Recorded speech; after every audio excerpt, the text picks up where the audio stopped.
I'm not religious. Not in the way we usually talk about religion, at least not in the place I grew up. 3.5 years ago, I started my studies at Utah State University. I wanted to learn more about the religions around me and the confusion I felt when these religions collided. So I took Religious Studies 1010, Intro to Religious Studies, where I began my path of religious studies, ultimately reshaping my understanding of what religion is and can be. I now believe that there's something more to religion, more than I ever could have imagined, and I want to share that with you. For many months, I've struggled to articulate my ideas around religion. For many weeks now, I've struggled writing this script. But finally, after a class with Dr. Dominic Sir, someone who will be a guest feature for this podcast, I think I've found the best way to describe what I think. I want to make it clear, though, that I'm not here to convince anyone to change what they believe. Whether you're religious or if you would call yourself atheist, I'm not here to build or break anyone's beliefs. My hope is to show people that there could be much more to religion if we change the way we understand it. Dr. Sir is an associate professor who teaches courses on Buddhism here at USU. In class, we talked about Zen Buddhism. This form of Buddhism might be one you've heard of before, but the ideas and truth of it typically get lost and turned into modern slang. The idea of Zen Buddhism, which we talked about, is that it believes that the truth cannot be found in words or language. Rather, it is the teachings through actions which lead us to sudden revealed truths. The following describes a core principle of Zen Buddhism, and an idea which parallels a similar thought to my own.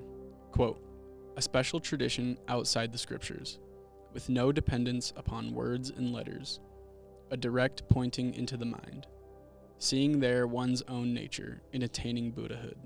End quote. The idea that the whole point, the truth, the value of it all, it's not in the words, it's not in the scriptures, it's in the mind, like a feeling or an emotion, something that you can't describe, and even the words feeling and emotion don't describe it well enough. This is what my idea revolves around. I ask you to really sit with what I mean by that before we go on, so that you can understand and follow along with me better.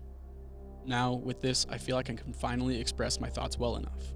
Since the start of this year, 2025, I've begun really developing my idea that religion has more to it than what we usually understand.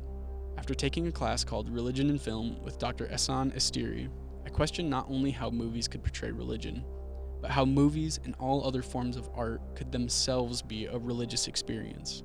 I began to question what religion really means, and I started to think of myself as religious.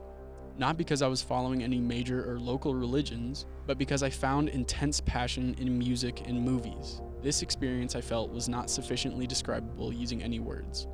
Artists are able to convey something bigger than emotions with words and sounds and visuals and so much more to create something. Any description of what you felt or saw would never be enough to get the message across without saying you just have to see it or you just have to listen for yourself.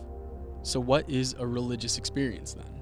I started to look at the religions I had been studying and seeing if what I use to describe art as a religion holds up when I evaluate major religions through this lens. I found that when people have religious experiences, they usually have the same problem, that it's indescribable with language. For example, Christians might say that this is the feeling of God or the Holy Spirit flowing through them. God, the only word grand enough to possibly attempt describing this feeling. And I began to understand religions as some of the greatest works of art ever created.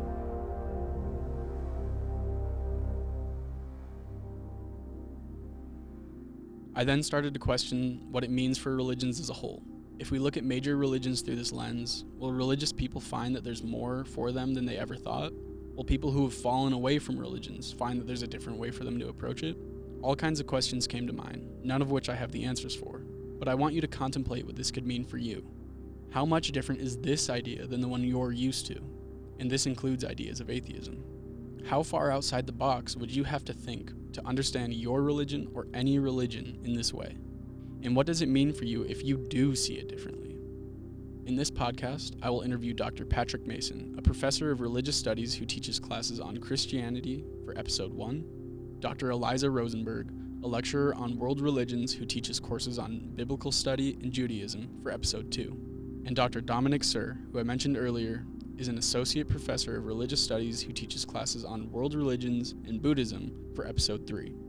Each of these professors have shaped my understanding, and I found that what they have taught me has helped me see that there's always more than what we might usually think. For each episode, I will introduce my experience with the classes I had with the respective professor, what it has taught me about my idea of religions, and how the class and professor showed me the things that I've learned. Then I'll ask each of the professors who have taught me these things what they think of my ideas and what it means for them. I look forward and am honored to get the chance to interview each of these brilliant individuals. Each of them have impacted my life tremendously, and I look forward to hearing their thoughts and sharing that with you. I'll see you on episode 1.